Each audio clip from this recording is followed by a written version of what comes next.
This patient presented with acute pain, severe pain in the left lower part of his abdomen. A CT scan was done, and as we scroll down, this is the mesenteric fat. Usually it is dark.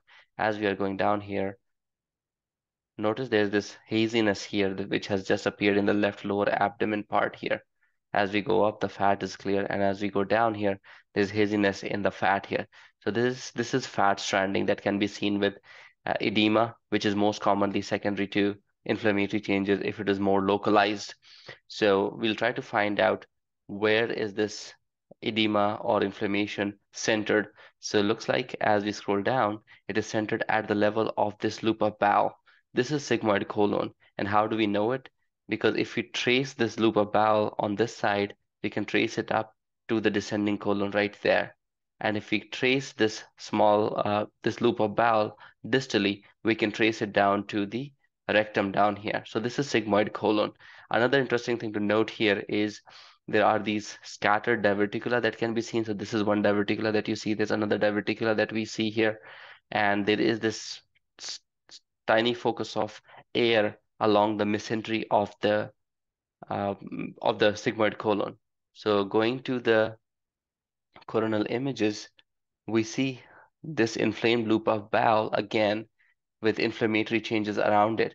So interesting thing to note here is look at the loop of bowel here, distal to the involved sigmoid colon. The bowel wall is thin, and even proximally here, the descending colon bowel wall is thin.